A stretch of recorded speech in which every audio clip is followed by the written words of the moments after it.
നമസ്കാരം. ഇന്ന് വിശുദ്ധ ബൈബിളിൽ പുതിയ നിയമത്തിൽ പറഞ്ഞിട്ടുള്ള വിശുദ്ധ പൗലോസിൻ്റെ തത്വോപദേശങ്ങളെ പറ്റിയാണ് ഇന്ന് നിങ്ങളുമായി പങ്കുവെക്കുന്നത്. ക്രിസ്തുനാഥൻ തൻ്റെ ഉയർപ്പിനു ശേഷം സുവിശേഷ വേലയ്ക്കായി വിളിച്ചു ചേർത്ത ഒരു അപ്പോസ്തലനാണ് വിശുദ്ധ പൗലോസ്. അദ്ദേഹം സുവിശേഷ വേലയ്ക്ക് വിളിക്കപ്പെട്ടത് മുതൽ ക്രിസ്തുവിനു വേണ്ടി മരിക്കുന്നതുവരെ നിരന്തരമായി പരിശ്രമിച്ചുകൊണ്ടിരുന്നു. ജെറുസലേമിൽ നിന്ന് പുറപ്പെട്ട് അനേക രാജ്യങ്ങളിൽ സഞ്ചരിച്ച് കാൽനടയായും കപ്പൽ മാർഗമായും യാത്ര ചെയ്ത് ചെല്ലുന്നിടത്തൊക്കെയും വിശ്വാസദീപം തെളിയിച്ച അപ്പോസ്തലനാണ് വിശുദ്ധ പൗലോസ്.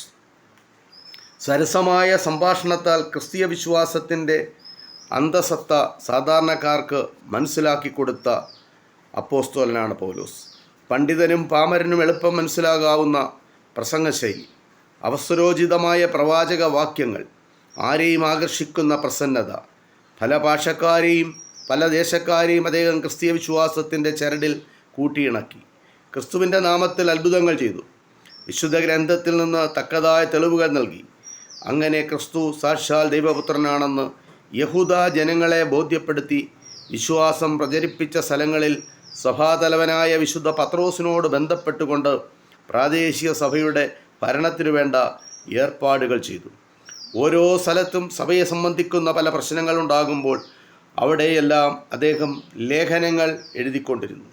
തൻ്റെ സുവിശേഷ പ്രസംഗങ്ങൾക്കിടയിൽ ഇത്തരം അനവധി ലേഖനങ്ങൾ പൗലോസ് എഴുതിയിട്ടുണ്ട്. അവ മനുഷ്യൻ്റെ വ്യക്തിജീവിതവും സാമൂഹിക ജീവിതവും ഉന്നത നിലയ്ക്ക് തിരിച്ചുവിടുന്ന നിർദ്ദേശങ്ങൾ ഉൾക്കൊള്ളുന്നവയാണ്.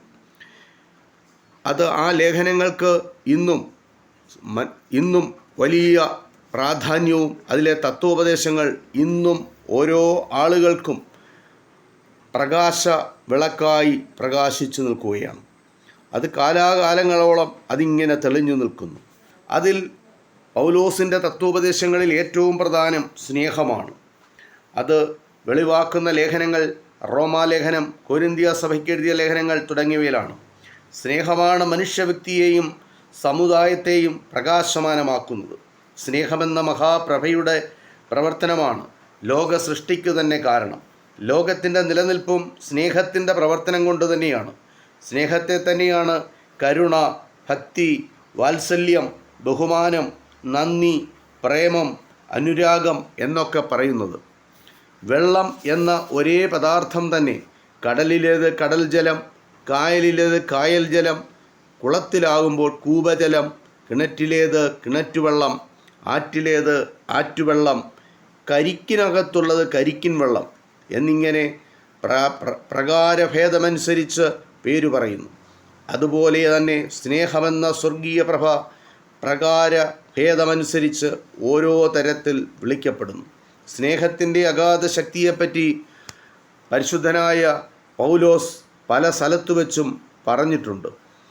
കൊരിന്ത്യർക്ക് എഴുതിയ 1-ാമത്തെ ലേഖനത്തിൽ പറയുന്നത് ഇങ്ങനെയാണ്: ഞാൻ മനുഷ്യരുടെയും മാലാഖമാരുടെയും ഭാഷയിൽ സംസാരിച്ചാലും എനിക്ക് സ്നേഹമില്ലെങ്കിൽ ഞാൻ മുഴങ്ങുന്ന ചെമ്പോ ചിലമ്പുന്ന കൈത്താളമോ ആയിരിക്കും. എനിക്ക് പ്രവചനപരമുണ്ടായിരിക്കാം, സകല രഹസ്യങ്ങളും എനിക്ക് അറിവുണ്ടാവാം, സകല വിജ്ഞാനവും മലകളെ മാറ്റുവാൻ ശക്തിയുള്ള വിശ്വാസവും എനിക്കുണ്ടാകാം. എന്നാലും ശരി, സ്നേഹമില്ലെങ്കിൽ ഞാൻ ഒന്നുമല്ല. എനിക്കുള്ളതെല്ലാം ദരിദ്രരുടെ സംരക്ഷണത്തിനായി ഞാൻ ദാനം ചെയ്തുവെന്ന് കരുതുക.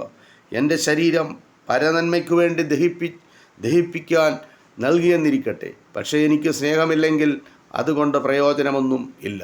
സ്നേഹം ക്ഷമയുള്ളതാകുന്നു, ദയ സമ്പന്നമാകുന്നു, അതിന് അസൂയയില്ല, അത് തിന്മ ചെയ്യുന്നില്ല. സ്നേഹമുണ്ടെങ്കിൽ അവിടെ അഹങ്കാരം ഉദിക്കുന്നില്ല, അത് സ്വാർത്ഥം അന്വേഷിക്കുന്നില്ല, കോപിക്കുന്നില്ല, തിന്മ വിചാരിക്കുന്നില്ല, അനീതിയിൽ സന്തോഷിക്കുന്നില്ല, സത്യത്തിൽ സന്തോഷിക്കുന്നു. സ്നേഹം എല്ലാം സഹിക്കുന്നു, എല്ലാം വിശ്വസിക്കുന്നു, അതിനെപ്പോഴും ശരണമുണ്ട്, അത് എല്ലാം അനുഭവിക്കുന്നു. പ്രവചനമില്ലാതായേക്കാം, ഭാഷകൾ നശിച്ചു പോയേക്കാം, ജ്ഞാനം തീർന്നു പോയേക്കാം, എന്നാൽ പോലും സ്നേഹമൊരിക്കലും നശിക്കുകയില്ല. അപ്പോൾ നമുക്ക് വിശ്വാസം, ശരണം, സ്നേഹം ഇവ മൂന്നുമുണ്ട്. ഇവയിൽ സർവപ്രധാനം സ്നേഹമത്രേ. സ്നേഹം കളങ്കരഹിതമായിരിക്കണം, അത് നിർവ്യാജ്യമാകണം. തിന്മയെ ചെറുത്ത് നന്മയോട് ചേർന്ന് നിൽക്കുകയും ചെയ്യുവീൻ. സഹോദരങ്ങളെപ്പോലെ തമ്മിൽ തമ്മിൽ സ്നേഹിക്കണം. അന്യൻ നമ്മെ ബഹുമാനിക്കാൻ കാത്തിരിക്കരുത്, അന്യനെ മുൻകൂട്ടി ബഹുമാനിക്കണം.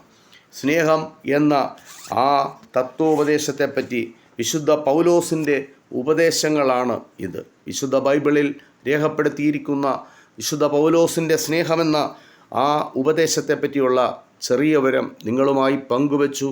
ഇത് ഇത്രമാത്രം. നന്ദി, നമസ്കാരം.